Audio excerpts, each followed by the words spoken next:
You put do not disturb on the door and don't come. Hello everyone. If you can hear us, could you please leave a comment so we know? We'll be starting in 1 minute.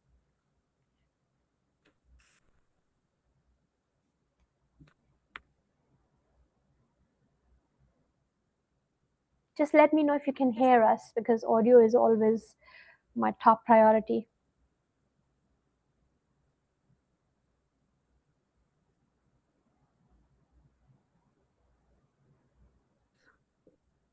Still waiting. Let me just double check with my channels.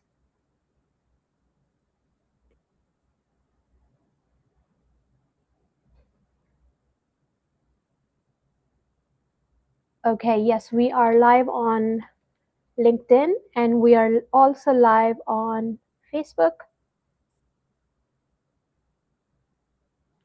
Awesome.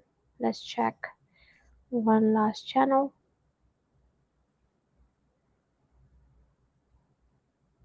And we are live on TikTok as well, just in case. I usually don't go live on TikTok, but some people are sitting there. Brilliant. Okay, everyone. Thank you so much. Thank you, Rafi. I see your comment. Thank you. Just keep saying hello if you are joining right now, and we'll start right now, okay? So thank you so much, everyone. Welcome back to UnBoxED with SG. After 3 decades across classrooms, boardrooms, and multi-school systems, one truth that is now very clear to me is teacher quality does not improve by accident. It improves by leadership design. And I know the guest who is today going to talk to us, she's a big fan of sustainable leadership, so we will be talking about that as well. But overall, everything that we see in a school which leads us to quality is based on leadership. So that's what we're going to focus on today. But yes, we are going to talk about teacher development as well. Across the GCC and beyond, I still see schools investing heavily in workshops, certifications, and training calendars, while classroom impact remains uneven. So today we are going deeper and we are going to find some solutions. Because the real question is not whether teachers need development. The real question is whether leaders truly understand their role in making that development stick. And to unpack this with wisdom and honesty, I'm joined by someone who has seen schools from inside out. Gulbanu Kader is my guest today. Welcome, Gulbanu. I'm genuinely looking forward to this conversation, and I would want you to please introduce yourself and your experience so the audience know who they are going to be in touch with today. So, Assalamualaikum and hello, everybody. Thank you so much, Sahir, for having me here on this show. My name is Gulbanu Kader. People know me as G. And I have been through every single layer of the school. So starting off from, being a trainee teacher to head of department. So my subject was science. Anyone who's science out there, a big up to you. Went on to become an assistant principal, then a vice principal, then a head teacher of a very large secondary school, a very successful secondary school. And then I went on to be a director of education, where we opened up 2 schools, free schools, and they were absolutely brand new. And I've been overseeing education for 25 years now.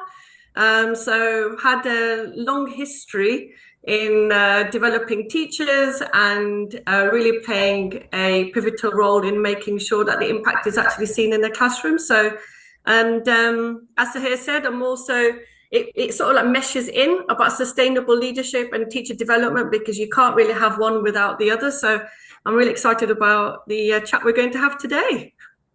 Thank you, G. I'll continue calling you G because you're comfortable with it. And yes. I invite all our audience to please keep throwing questions. You know that when you post a question as a comment, I never ignore it. So let them keep coming in, because G is here and she is very experienced. She's a seasoned leader herself. So I can guarantee you that if you do have struggles as a school leader, as a school principal, or even as a head of department, please bring your questions forward. And I understand that maybe you have had asked these questions before as well, but but it's not going to hurt you to ask it one more time if you are still not clear, or if the answer earlier did not work for you in your context and in your situation. So please don't be shy and keep asking questions. I'll see the comments throughout the podcast, and every time I see your question, I will definitely bring it to G so she can answer your questions. So what you are saying, G, it resonates deeply with what I have seen while leading schools across different countries. Many leaders confuse activity with impact. They schedule training, they document attendance, they celebrate completion of a certificate, but they do not always build the culture where teachers feel safe enough to actually evolve. So let me ask you this. What distinguishes schools where teacher development truly sticks? So I think, first of all, it's about making sure you actually know what you want to develop and why. And for me, what I have found working through the different layers of leadership that I have had, leaders fall into the trap of having a look at the next shiny thing. They go on, Twitter, or they may go on, LinkedIn, and they see this school is doing this and this school is doing that. And they are chasing the next new shiny, pedagogical approach. And they kind of forget what is the right thing for their own school. What is their context? What is the need of their children? And really understanding that. And this is where I think quality assurance processes fall down, because quality assurance processes end up becoming tick box exercises.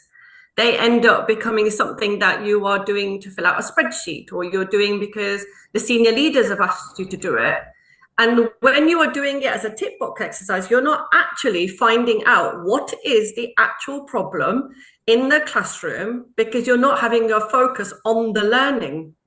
So the teacher development and the training ends up focusing on what other people are doing and not on the evidence from their own school, because leaders themselves are not really great at quality assuring and evaluating practice and impact on learning of children in their own school. So then it doesn't stick, because if you have put a strategy together, then you don't know how to quality assure it. You don't know what the strengths are. You don't know what the weaknesses are. You're not focusing on the impact of the child's learning.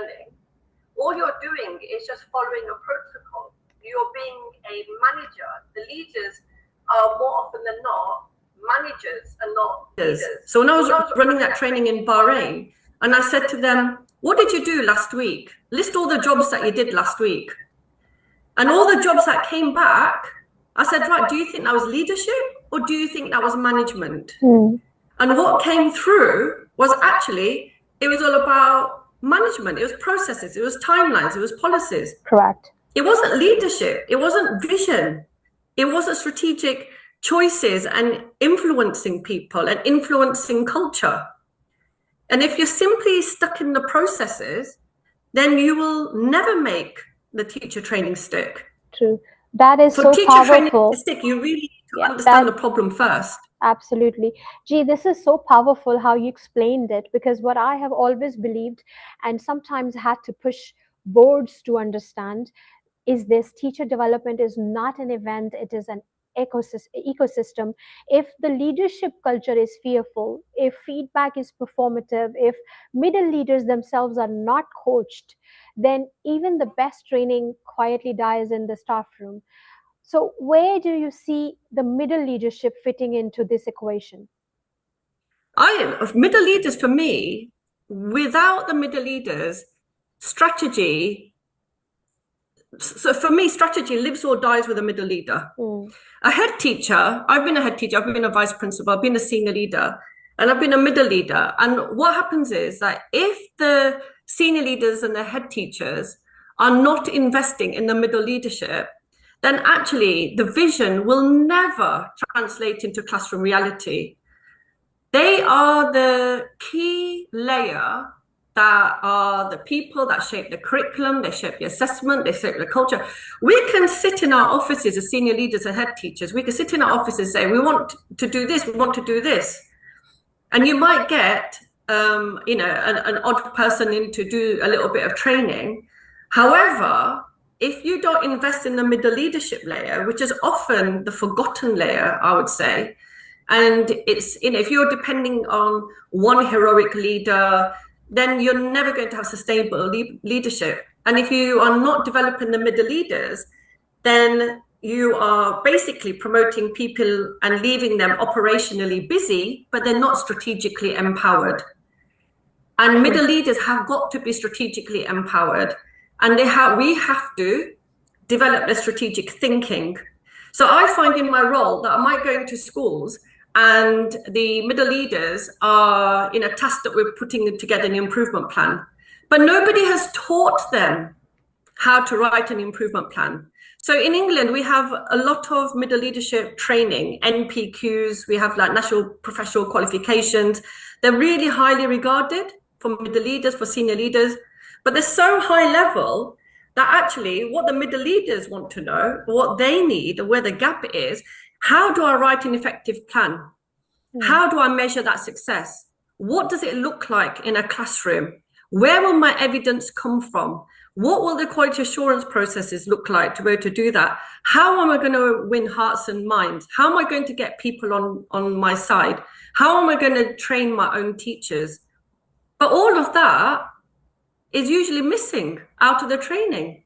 And when I came to Bahrain, one of the things that came through was, middle leaders, they really wanted me to do that training because they said middle leaders do not get that training that really they need. So the focus is on what are you doing this term, but really what the focus should be, why are you doing it? What is a vision? How will you take people with you? What problem are you actually solving here? How does it align with the whole school priorities? How does it align with the needs of the children? And most importantly, and a question that a lot of people don't ask is, what am I going to stop doing? True. Because you cannot do everything. You have not got the energy, the resources, and people talk about cognitive overload for students in a classroom. But what people don't think about is the overload, the cognitive overload for staff and the teachers in the classroom. If you're saying, and we're going to do this, and we're going to do this, and we're going to do this, because this school is doing it and that school is doing it, and it's on, this is the next big thing, then of course it's not going to stick because you don't give time for the training to actually embed. True. So true. So the question is, since we did speak about middle leaders right now, and G, I know you pay a lot of attention to sustainable leadership. So how to actually develop sustainable leadership in any school?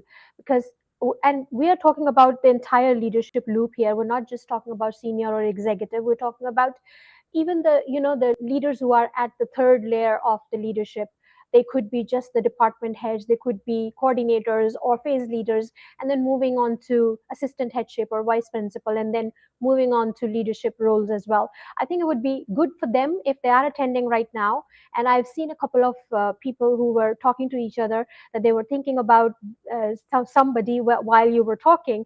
And it means they can relate to what you're saying. So I would invite everybody again, please ask questions, because this is the best platform where you would get answers, and this is free.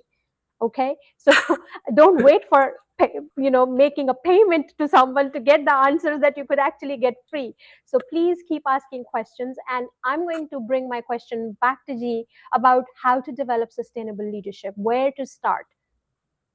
Right, so where to start is, I think, to first recognize what actually matters. Right? In any school, we find that there are lots of priorities. And last week I was in I'm a trustee for a multi-academy trust in London. And he made us do something which was really quite powerful. And it echoed something that I've personally done in terms of when you're trying to work out your priorities. Because, you know, in UK, for example, we've got diminishing budgets. We haven't got an endless pot of money, you know, and it's the same in, I suppose, when you have your schools in Bahrain, you know, some have more money than others, you know, it's not an endless pot, is it? You know, we have political uncertainty, you know, so we have to choose our priorities that we are going to focus on and choose the priorities that we're not going to focus on. So what we did was we actually went through all the priorities that we think are on the table between now and 2030. Okay, these are all the things that are happening in the world. This is where education is going. You know, this is everything that we want to do. And then as teams, we were sitting there, we're thinking, okay, what can we put into the bronze category? Which is basically, what are we going to say is, we are happy for this priority to remain at a basic level. We are happy for this to meet the statutory kind of guidelines, right? What are we going to put into the gold? And we were told you can only have 4 in the bronze, 4 in the gold. And the gold category is where you are going to put the most amount of your effort, the most amount of your resources. And this is going to be the 4 things that are going to be your key priorities between now and 2030. And everything else can go into the silver. And what this did was generated a discussion. It generated conversation. It generated, what do we stand for? What are our values? What are our priorities? Where are we going? Why are we going there? What is the vision? What are we going to give it our all? And therefore your CPD, your teacher development, your training, and with the leader, senior leader, will all focus on that. And then you will have sustainability through that, because you are not trying to do everything at the same time. And I think, you know, I have seen school improvement plans where it is around about, you know, and I fell into that. I fell into that as well, where my school improvement plan would be about 80 pages long. Absolutely ridiculous. So many objectives in there. How can you expect anyone to be able to do that? How are you going to target your teacher development? How are you going to ensure it's sustainable? I have to say, I hate to interrupt, but if I don't say it here, it will lose its charm, to be honest. Go on. I am so glad that you said that about the school improvement plan. I am so happy that you mentioned the 80 pages, because that's the problem. Everybody thinks that if it is the lengthiest school development or improvement plan, only then it works. Go on, please. Yeah. Enlighten everybody about it. Please go on. It's just not true. And the thing is, we have all done that. I know I have done it and been really proud of what felt like the war and peace of school improvement. True. You know, but all that happens is, what I've learned is, if you have care, because we all care. Why do we do it? It's because we all care about vulnerable students. We all care about SEND students. We care about disadvantaged students. We care about students who have English as a second language. We care about students. We want to do best by them. We also know that they only get one chance at life. They only get one chance at school. So the intent from the leaders, the intent is absolutely pure. And they have the right intent. That's what they're saying. And we need to do this, and we need to do this, and we need to do this, and we need to do that. True. You know? And then this week we'll do this teacher training, and next week we'll do that teacher training, and then next week we'll do that teacher training. You know, and then we wonder why the teacher training doesn't stick, because you've got cognitive overload for the member of staff. So for me, if you can have the care, but if you don't have the discipline as a leader, whichever layer that is, all you do is you lead to exhaustion. But if you have care with clarity, that leads to school improvement, and that leads to change, and that leads to sustainability. So when you don't have care paired with discipline, what you have is you're saying yes to everything. You've got too many initiatives. You're trying to over monitor because you want everything to be perfect. And what you also tend to do, I'm a bit of a control freak. So you end up carrying all the responsibility as a leader, But what we should be doing is distributing that. And sometimes we're not very good at doing that. So that leads to exhaustion, that leads to resentment, that leads to burnout, that leads to reactive leadership. But if you think about it from another way, if you actually flip that and you say, right, if we have care with clarity, then you can get some real change and sustainability in school improvement and teacher development. Because care with clarity, meaning you are really clear about your gold priorities. True, absolutely. They are your most high leverage priorities that are going to impact on the learning of the trust. You're not doing it for the inspections.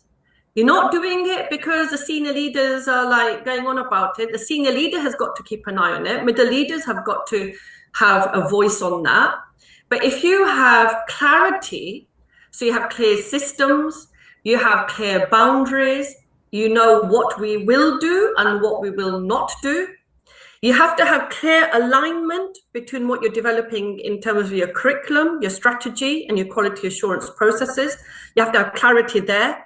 You have to have clarity in the role, because everyone plays a part in that moral purpose. If you then channel all that clarity, do you know what you get? Do you know what I have found? So here you get staff being focused. Correct. Staff effort is actually then being focused. And what that does is you end up having improvement becoming cumulative. It builds and it builds and it builds. And it starts to, going back to your original thing, is it starts to stick. Correct. And when you have a real focus, so when I was in Bahrain doing my training, one of the things I said was the highest level and the best QA comes from the monitoring being meaningful and not frantic. Meaningful and not about a spreadsheet. Meaningful and not about a tick box. And that means that when you've got the clarity, then you stop firefighting. Leaders can all stop firefighting, and the system will start to hold as you step away. So for me, you know, we all deeply care about our students. But what I've learned is if we try to solve everything at the same time, if the school is trying to fix everything at once, we get burnout. Correct. So sustainable leadership for me is about having disciplined care. You care, but with discipline. And then that's about really figuring out what matters the most for these children and protecting that. Those gold priorities, and absolutely stay protected. Thank you, G, for this elaborated response, because I think some of the leaders, not all the leaders, but I believe that some of the leaders were struggling that how to actually begin this whole journey of sustainable leadership. So this is going to bring some clarity for them. But what concerns me is we celebrate leaders who are everywhere. Now, that's another myth.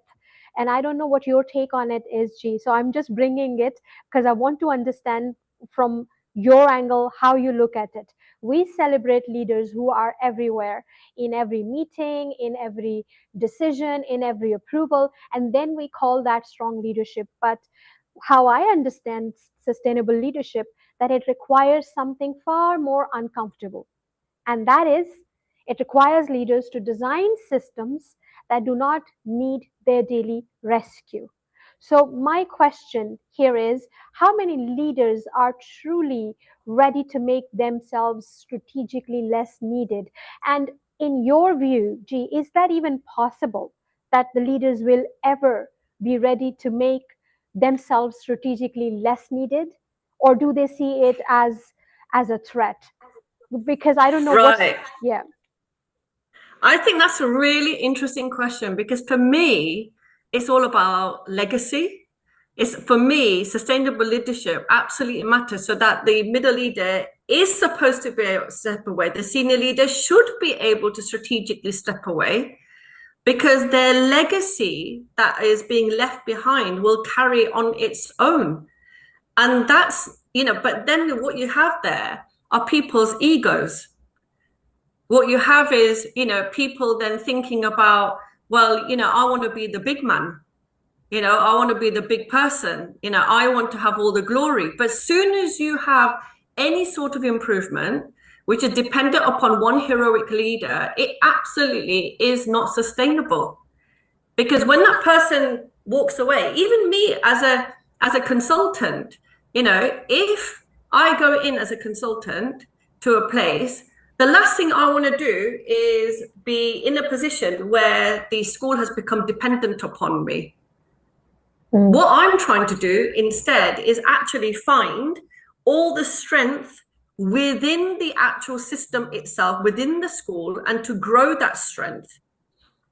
So I'll give you something about legacy and the importance of strategic leaders being able to step away because they are building the layers coming up underneath them. That's the most important thing.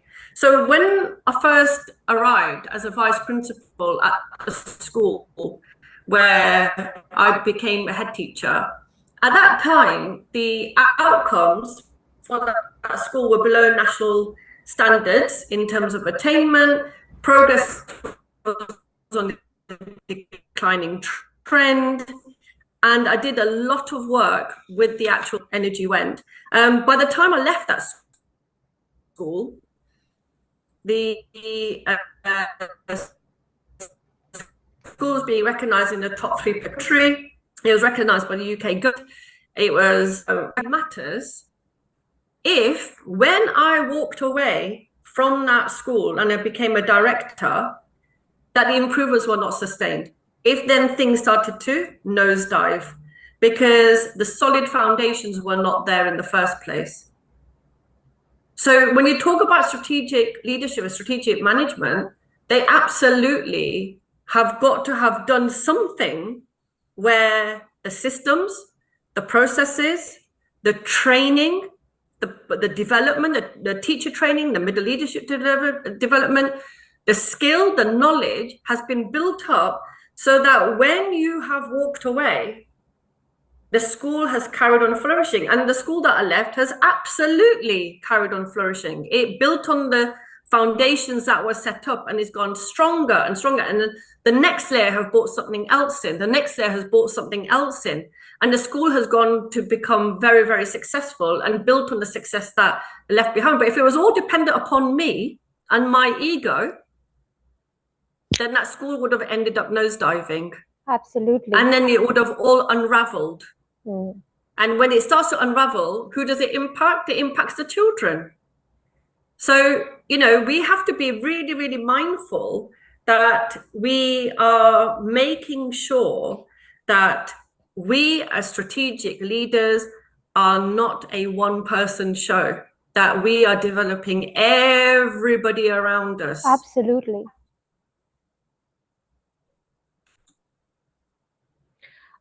G, I have some questions here that I would like to read now.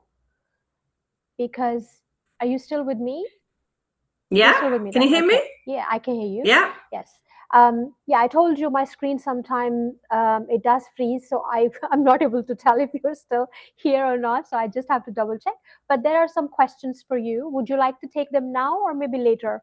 What would you suggest? No, we can answer some questions. Brilliant. So there is one which is coming here from, let's just look at it, saying, RJ, how we ensure learning of our students as we, sorry, that's not a question. I'm so sorry. That's a comment. Let's pick one. How, in your experience, how can leaders avoid falling into the performance for inspection trap? Good one. You said that. Oh my God. Right.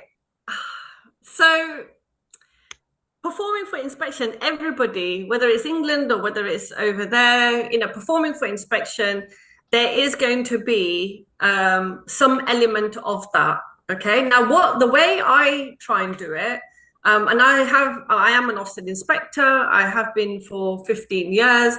And when people call me into that, say, we want to get ready for inspection, I always say, you're not getting ready for inspection. What you're doing is using the inspection framework to make your school better.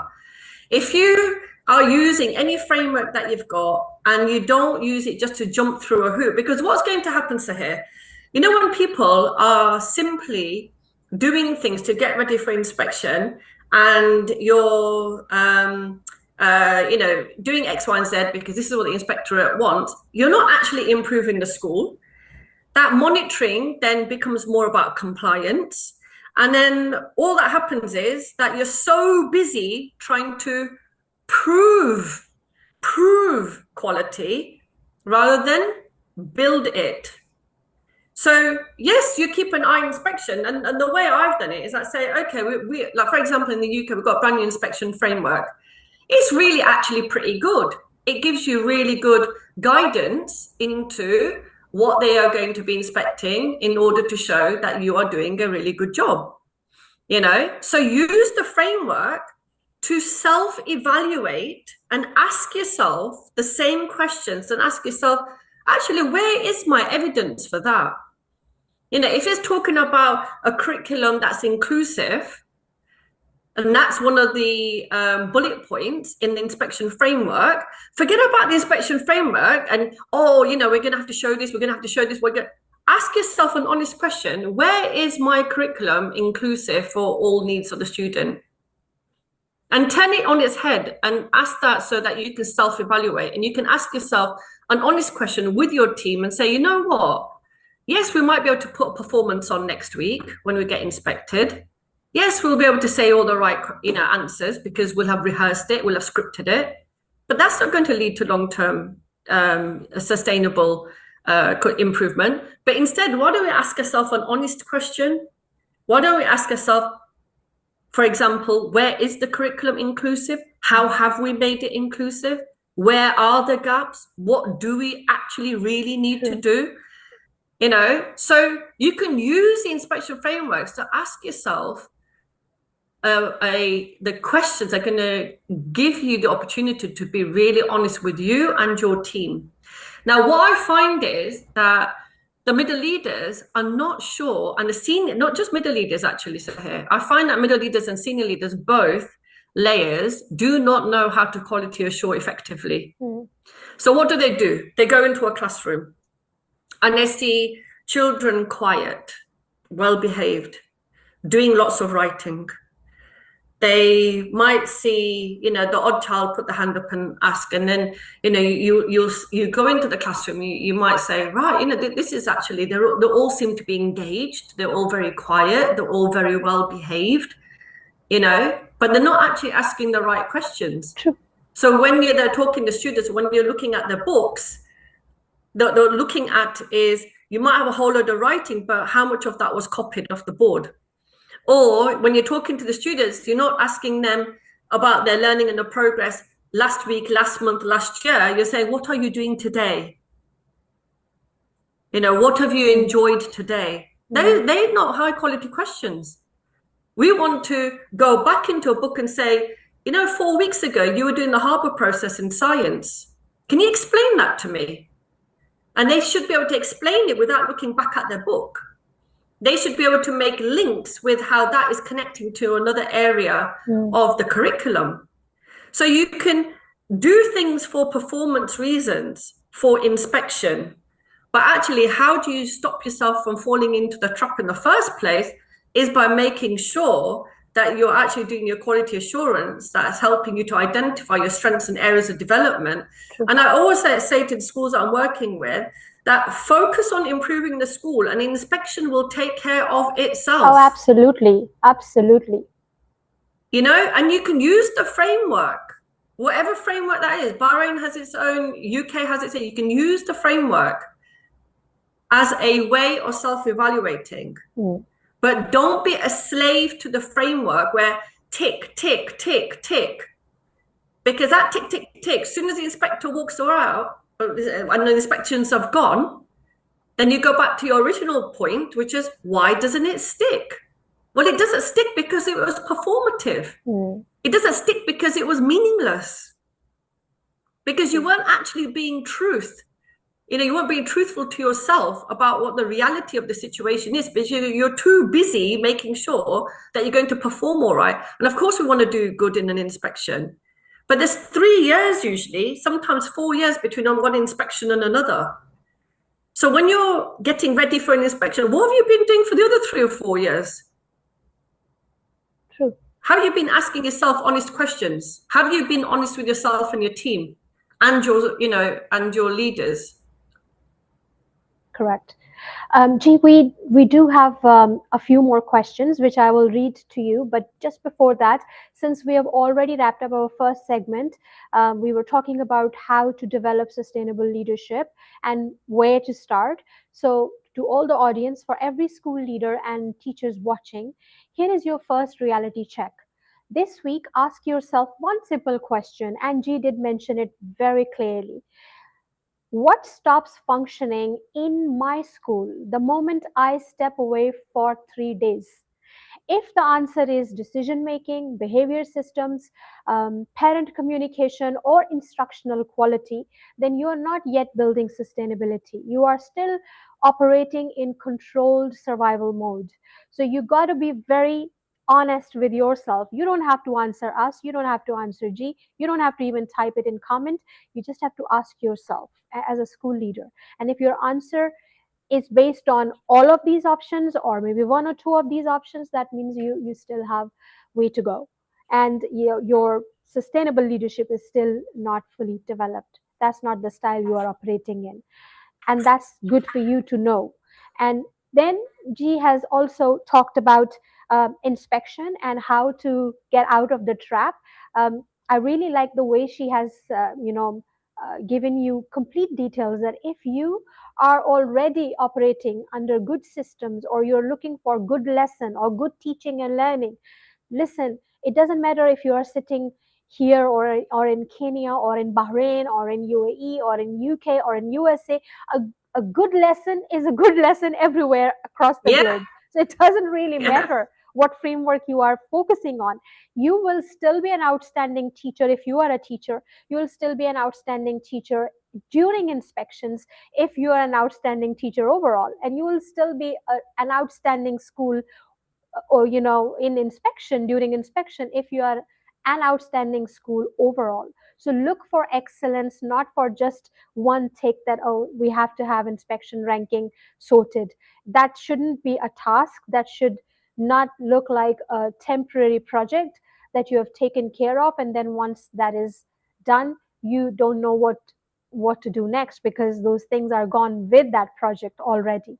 So please keep that in mind. Now I want to talk about specifically, and I promise audience I'll pick your question, so don't worry, I'm not picking them right now, but I will certainly pick them. But I want to talk about sustainable leadership in the age of burnout and AI. So let me take this one step further. We are now leading in a time where teacher burnout is real, leadership fatigue is visible, and AI is quietly reshaping how schools operate. Yet many leadership models still look like they were designed in 1990s or earlier. So the question now is, are we genuinely redesigning leadership for the future, or are we simply digitizing outdated leadership habits? G, what's your take on it?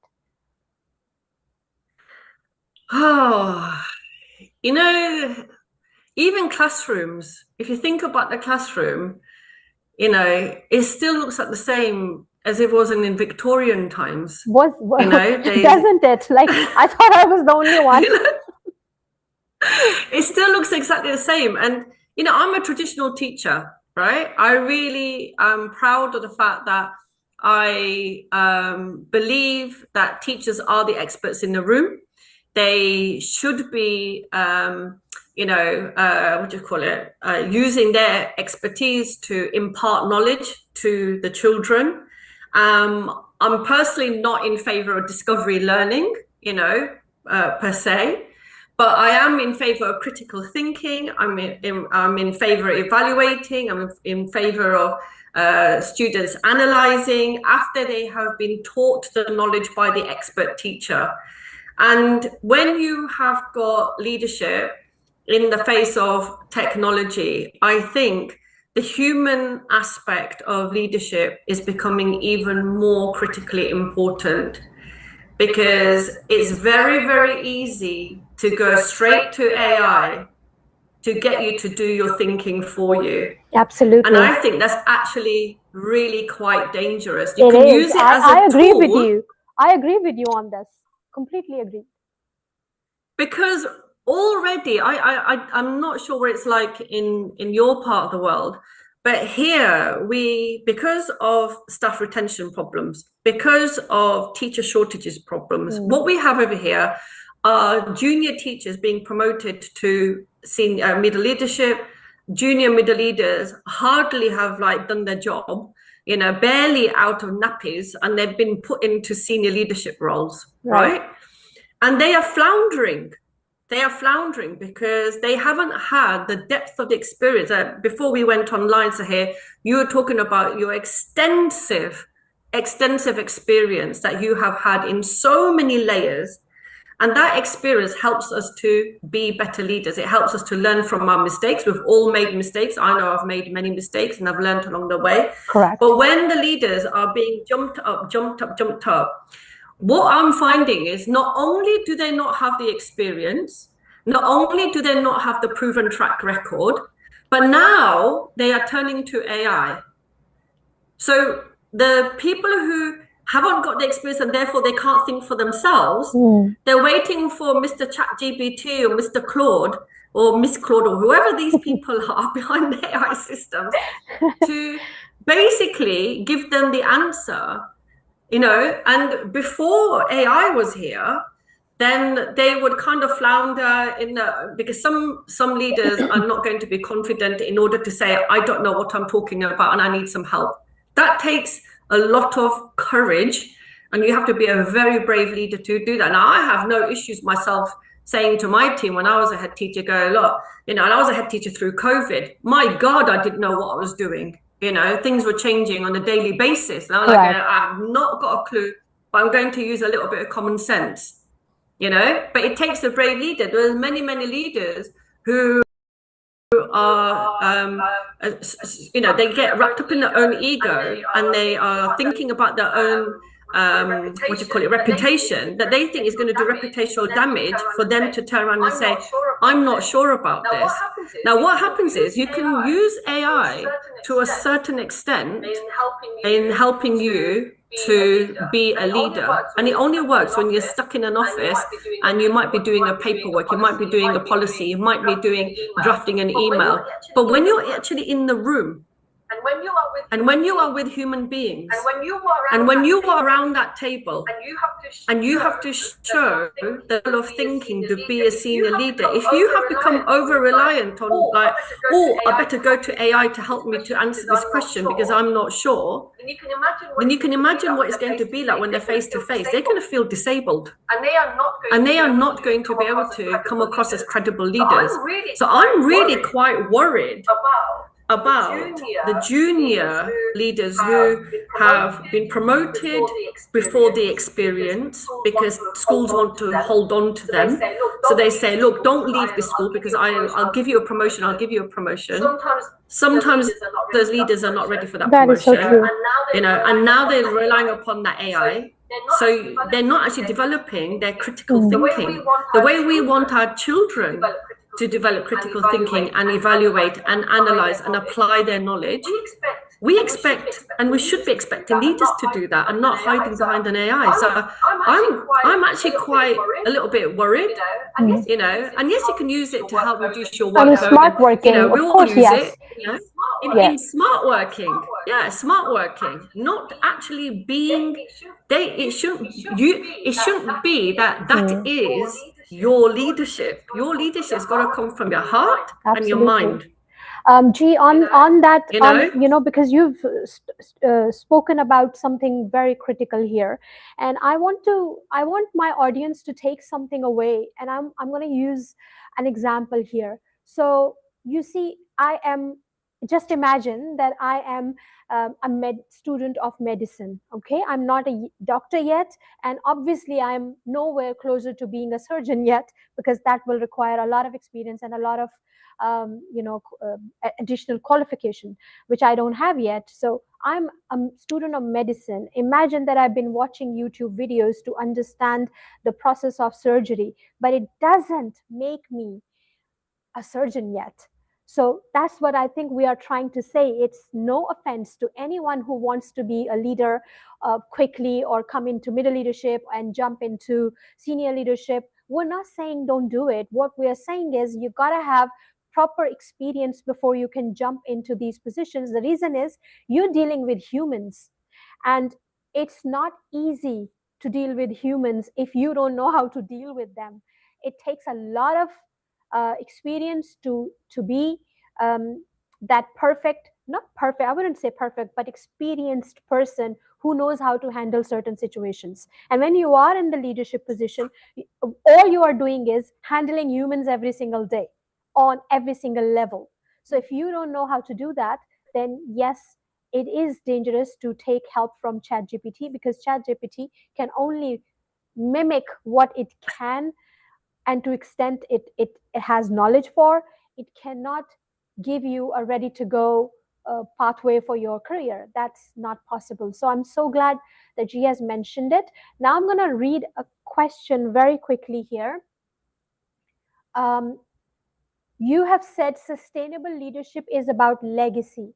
What does legacy truly mean in action in a school context?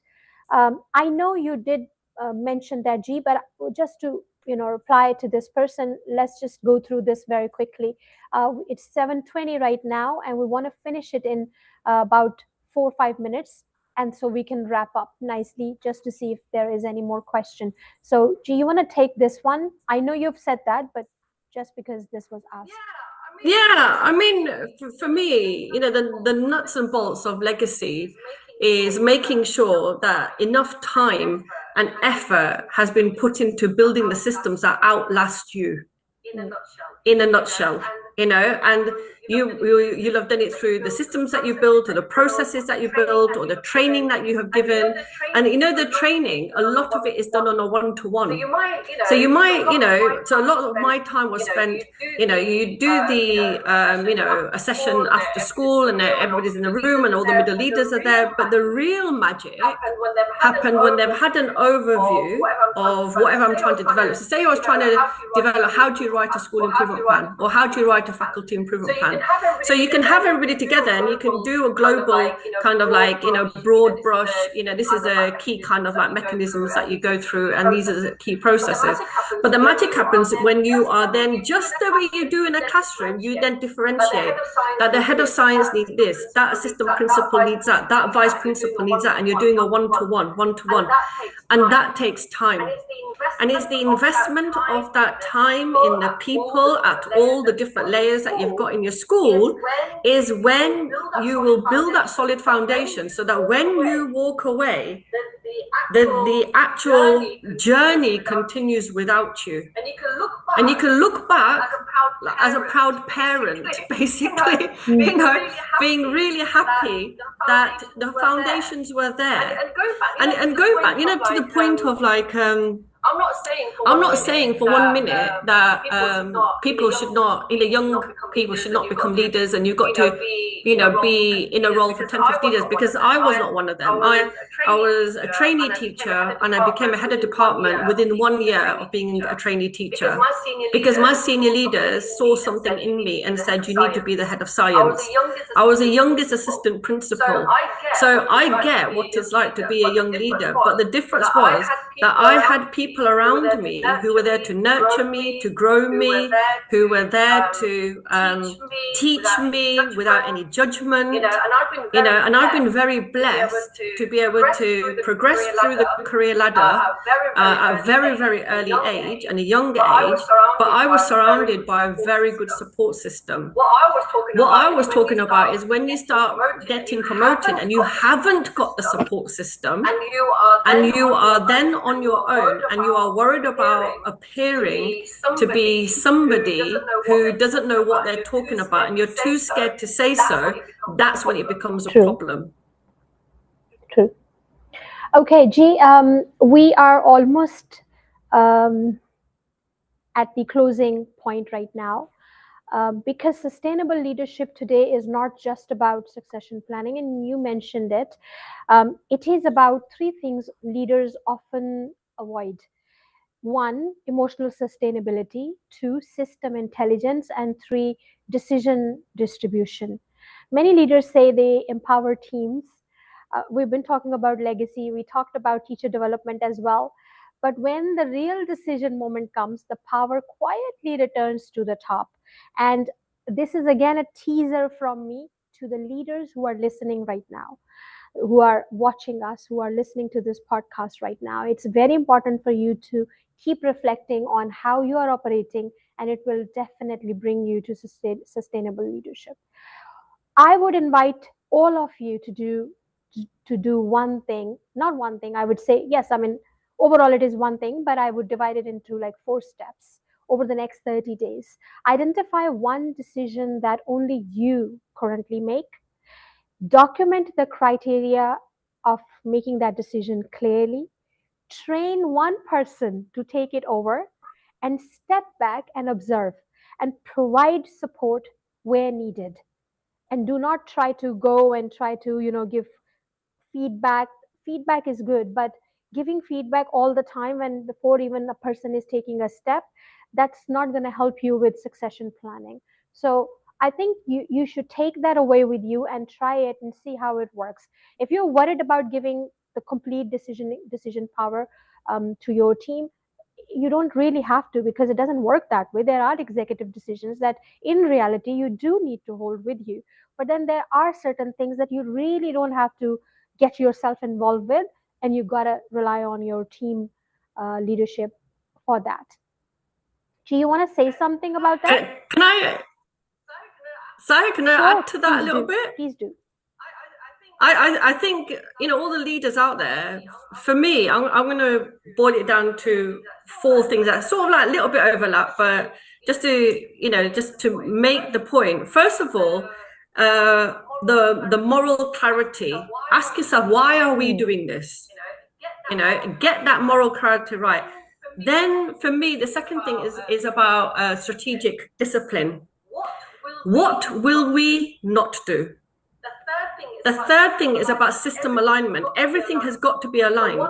So one process has got to reinforce another and your priorities, so that you're not at cross purposes with everything and everyone that's going on. And how well are your systems aligned? And the last one's about that capacity building. Are we developing people to outlast us? Are we doing that through all that teacher development?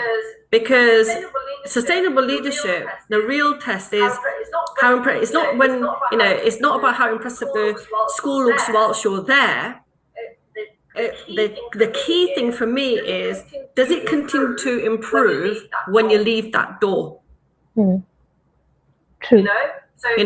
So it goes back to what you're saying. What are you doing? What is somebody else doing? Step away and let people flourish behind you. And I think this is how you and I got our chances into leadership as well, G.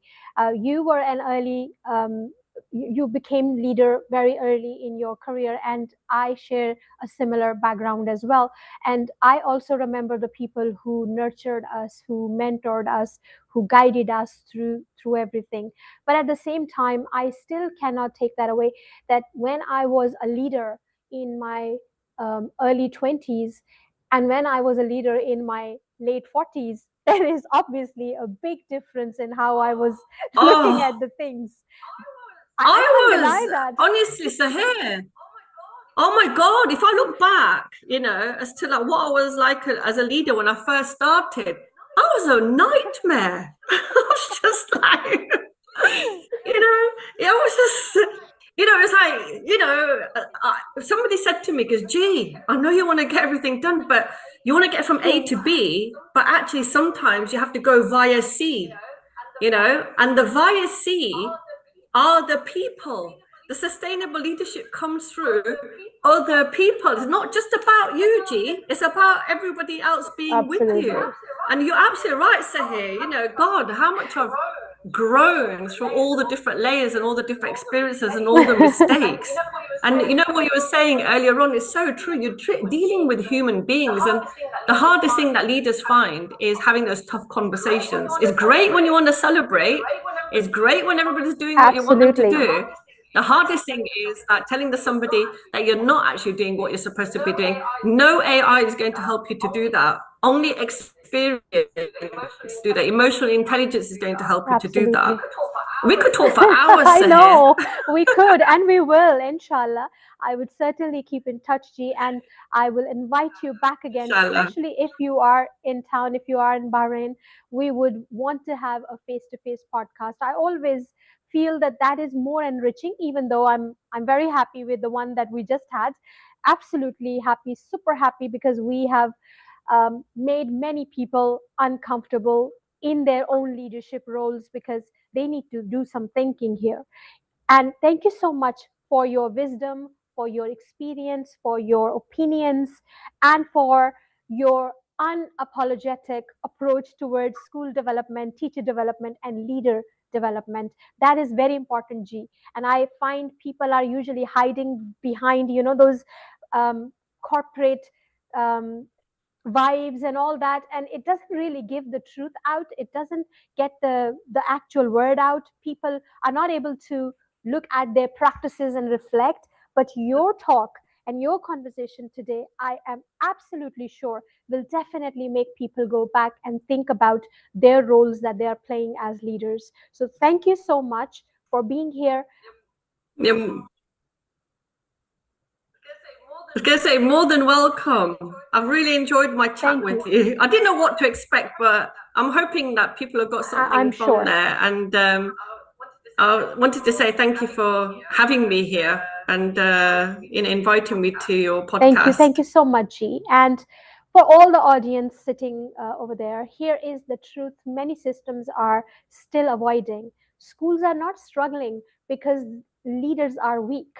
Schools are struggling because leadership models are outdated. And I repeat, outdated. I cannot say it in any other way. That's the word. And the leaders who will survive the next decade are not the busiest one. Please do the reality check. They are the ones who build thinking teams, intelligent systems, and emotionally sustainable culture in their schools. If today's conversation made you slightly uncomfortable or uncomfortable, that is good. It is a good sign, because comfortable leadership rarely creates lasting institutions. And if you are serious about building schools that outlive personalities and perform with precision, you already know where to find G or where to find me. We are both on LinkedIn. You can always come and talk to us. G is already doing consultancy work in Bahrain and in Qatar. I'm very sure that if you will reach out to her, she'll be able to accommodate your request as a school leader or as a school. So please don't miss that opportunity. Thank you so much, everyone. Ramadan Kareem, because I've heard the siren outside. So they've already announced. Thank you so much for being here. And I really wish you the best in your future and in your careers. Being a reflective leader is not easy, and only you can do it. Nobody can push you for that. This is Unboxed with SG, where we are always unapologetic about what we say. Thank you so much, and good night.